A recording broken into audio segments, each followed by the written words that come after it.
ਰੇਸ਼ਾ ਅੱਜ ਕੱਲ ਮੇਰੇ ਖਿਆਲ ਚ ਸ਼ਾਇਦ ਸਰਦੀ ਚ ਵੱਧਦਾ ਹੀ ਹੋਊਗਾ, ਸੋ ਇਹਦੇ ਤੇ ਥੋੜੀ ਜਾਣਕਾਰੀ ਦੇ ਵੀ ਦਿਓ।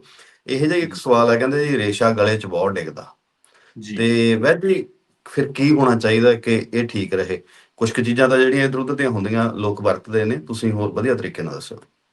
ਜੀ ਰੇਸ਼ਾ ਜਿਹੜਾ ਹੁੰਦਾ ਜੀ, ਇਹ ਅੱਜ ਕੱਲ ਨਾ ਸਾਇਨਸ ਦੀ ਪ੍ਰੋਬਲਮ ਆ ਜਾਂਦੀ ਹੈ। ਜਿਵੇਂ ਮੌਸਮ ਹੁੰਦਾ, ਮੈਂ ਪਹਿਲਾਂ ਵੀ ਦੱਸਿਆ ਸੀਗਾ ਵੀ ਸਾਡਾ ਜਿਹੜਾ ਸਰੀਰ ਆ, ਇਹਦੇ ਚ ਤਬਦੀਲੀ ਆਉਣ ਨੂੰ ਥੋੜਾ ਜਿਹਾ ਟਾਈਮ ਲੱਗ ਜਾਂਦਾ। ਜਿਵੇਂ ਮੌਸਮ ਬਦਲ ਰਿਹਾ, ਹਮ, ਸਾਡਾ ਸਰੀਰ ਆ ਹਲੇ ਪਿਛਲੇ ਉਹਦੇ ਚ ਚੱਲਦਾ ਹੁੰਦਾ। ਤਾਂ ਉਹ ਜੀ। ਜਿਹੜਾ ਟੈਂਪਰੇਚਰ ਦਾ ਫਰਕ ਆ, ਉਹਦੇ ਨਾਲ ਸਾਡੇ ਸਰੀਰ 'ਚ ਚੇਂਜਸ ਆਉਂਦੀਆਂ ਨੇ। ਇਹ ਸਰੀਰ ਨੇ ਇੱਕ ਕੰਡੀਸ਼ਨ ਤੋਂ ਦੂਜੀ ਕੰਡੀਸ਼ਨ 'ਚ ਜਾਣਾ ਹੁੰਦਾ। ਸੋ ਉਹਦੇ ਸਹੀ। ਕਰਕੇ ਕਿਸੇ ਨੂੰ ਬਹੁਤ ਅਲਰਜੀਜ਼ ਹੁੰਦੀਆਂ ਨੇ, ਜਾਂ ਧੂੜ ਮਿੱਟੀ ਤੋਂ ਹੁੰਦੀਆਂ ਨੇ। ਉਹ ਸਾਰੀਆਂ ਚੀਜ਼ਾਂ ਇਹਦੇ ਲਈ ਜ਼ਿੰਮੇਵਾਰ ਹੋ ਜਾਂਦੀਆਂ ਨੇ। ਪਰ ਰੇਸ਼ੇ ਲਈ ਜਿਹੜਾ ਇੱਕ ਆਪਾਂ ਨੇ ਪਹਿਲਾਂ ਵੀ ਦੱਸਿਆ ਸੀਗਾ, ਖਸਖਸ ਆ ਜਿਹੜੀ ਆਹ ਦਿਨਾਂ 'ਚ ਲੈਣੀ, ਇਹ ਵਾਕਈ ਬਾਕਮਾਲ ਨੁਸਖਾ। ਮੈਂ ਖੁਦ ਵੀ ਜਦੋਂ ਮੈਨੂੰ ਕੋਈ ਪ੍ਰੋਬਲਮ ਲੱਗਦੀ ਆ ਵੀ ਰੇਸ਼ਾ ਜਾਂ ਗਲਾ ਖਰਾਬ ਆ ਜਾਂ ਖਾਂਸੀ ਹੋ ਗਈ, ਤਾਂ ਇਹ ਬਹੁਤ ਜੀ। ਬਿਹਤਰ ਆ। ਤਾਂ ਇਹ ਕਰਨਾ ਕੀ ਆ, ਆਪਾਂ ਨੇ ਇੱਕ ਚਮਚ ਵੱਡਾ ਖਸਖਸ ਦਾ ਲੈ ਲੈਣਾ। ਥੋੜਾ ਵੱਡਾ ਹਮ, ਚਮਚ, ਛੋਟਾ ਦਾ ਦੋ ਪਾ ਲਓ। ਉਹਨੂੰ ਭਿਉਂ ਕੇ ਰੱਖ ਦਿਓ ਥੋੜੀ ਦੇਰ, ਹਮ, 15-20 ਮਿੰਟ, ਅੱਧਾ ਘੰਟਾ ਭਿਉਂ ਦਿਓ ਪਾਣੀ 'ਚ ਖਸਖਸ ਨੂੰ। ਫਿਰ ਜੀ। ਉਹਨੂੰ ਰਗੜੋ, ਖਸਖਸ ਨੂੰ ਚੰਗੀ ਤਰ੍ਹਾਂ ਰਗੜੋ। ਥੋੜਾ ਜਿਹਾ ਪਾਣੀ ਹੋਰ ਪਾ ਲਓ, ਮਤਲਬ ਅੱਧਾ ਕੁ ਗਲਾਸ, ਅੱਧਾ ਪੌਣਾ ਗਲਾਸ ਪਾਣੀ ਦਾ ਪਾ ਲਓ ਉਹਨੂੰ ਰਗੜਨ ਵੇਲੇ। ਉਹ ਜਦੋਂ ਸਹੀ। ਰਗੜੀ ਗਈ, ਤਾਂ ਫਿਰ ਅਸੀਂ ਨੇ ਅਲੱਗ ਫਰਾਈ ਪੈਨ ਦੇ ਵਿੱਚ ਨਾ ਇੱਕ ਘੀ ਦਾ ਚਮਚ ਲੈ ਲੈਣਾ, ਛੋਟਾ ਦੇਸੀ ਘੀ ਦਾ। ਹਮ, ਉਹ ਘੀ ਨੂੰ ਲਾਲ ਜਿਹਾ ਹੋਣ ਲੈਣ ਦੋ, 1-2 ਮਿੰਟ 'ਚ ਉਹ ਪੂਰਾ ਗਰਮ ਹੋ ਜਾਊਗਾ। ਤਾਂ ਉਹਦੇ ਵਿੱਚ ਉਹਨੂੰ, ਜਿਹੜਾ ਆਪਾਂ ਨੇ ਖਸਖਸ ਵਾਲਾ, ਉਹਨੂੰ ਛੱਡ ਦੇਣਾ ਜੀ। ਵਿੱਚ। ਉਹ ਤੜਕਾ ਜਿਹਾ ਬਣ ਜਾਂਦਾ ਉਹਦਾ। ਫਿਰ ਉਹਨੂੰ ਉਬਾਲੀ ਦੇ ਦੇਣੀ ਹੈ ਇੱਕ।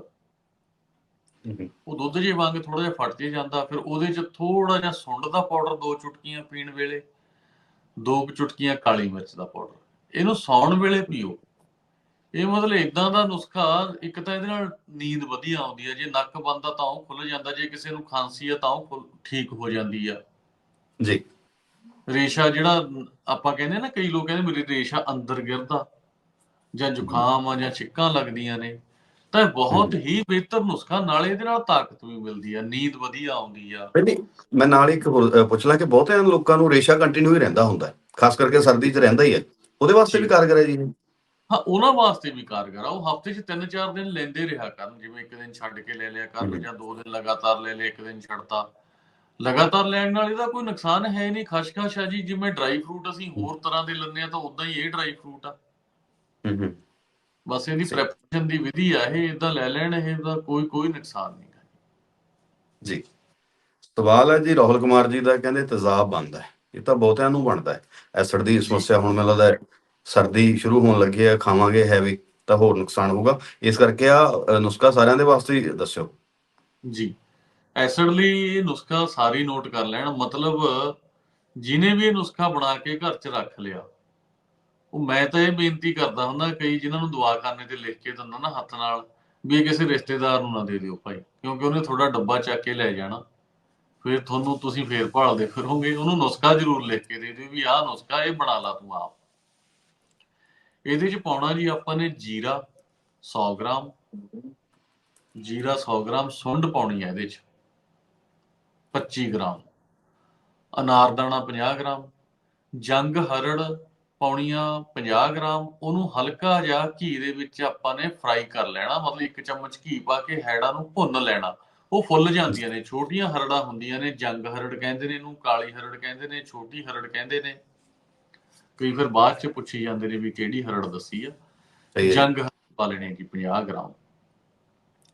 ਤੇ ਇਹਦੇ ਵਿੱਚ ਆਪਾਂ ਨੇ ਪਾ ਲੈਣਾ ਜੀ ਅਨਾਰਦਾਣਾ ਵੀ ਦੱਸਤਾ, ਤੇ ਅੰਬਚੂਰ। ਅੰਬਚੂਰ ਜੀ। ਵਧੀਆ ਕਿਸਮ ਦਾ ਲੈ ਕੇ 20 ਗ੍ਰਾਮ ਅੰਬਚੂਰ, ਤੇ ਨਸ਼ਾਦਰ। ਨਸ਼ਾਦਰ ਇਹਦੇ ਵਿੱਚ ਪਾਉਣਾ ਆਪਾਂ ਨੇ 10 ਗ੍ਰਾਮ, ਸੇਂਦਾ ਨਮਕ 10 ਗ੍ਰਾਮ, ਤੇ ਕਾਲੀ ਮਿਰਚ 20 ਗ੍ਰਾਮ, ਧਨੀਆ ਸੁੱਕਾ।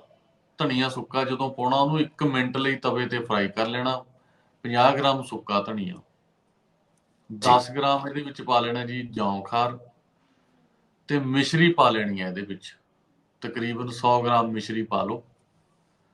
ਤਾਂ ਇਹ ਚੂਰਨ ਬਣ ਜਾਊਗਾ ਬਹੁਤ ਵਧੀਆ। ਜਦੋਂ ਇਹ ਤਿਆਰ ਹੋ ਗਿਆ, ਇਹਦੇ ਵਿੱਚ ਬਾਅਦ ਦੇ ਵਿੱਚ ਪਾਉਣਾ ਪਿਪਲਾਮੈਂਟ। 2-3 ਗ੍ਰਾਮ ਪਿਪਲਾਮੈਂਟ ਪਾ ਕੇ ਇਹਨੂੰ ਮਿਕਸ ਕਰਕੇ ਰੱਖ ਲਓ। ਅੱਧਾ ਅੱਧਾ ਚਮਚ ਸਵੇਰੇ ਸ਼ਾਮ ਲਾਓ। ਤੇਜ਼ਾਬ ਦਾ ਮਤਲਬ ਇਹ ਨਹੀਂ ਹੈਗਾ ਕੋਈ ਰਹਿ ਜਵੇ ਜਾਂ ਸਾਨੂੰ ਬਦਹਜ਼ਮੀ ਹੋ ਜਾਵੇ ਜਾਂ ਕਿਸੇ ਦੇ ਪੇਟ ਦਰਦ ਆ ਉਹਨੂੰ ਗਰਮ ਪਾਣੀ ਨਾਲ ਦੇ ਦਿਓ, ਜੇ ਕਿਸੇ ਨੂੰ ਕਬਜ਼ ਆ ਉਹਨੂੰ ਥੋੜੀ ਜਿਹੀ ਵੱਧ ਮਾਤਰਾ 'ਚ ਦੇ ਦਿਓ।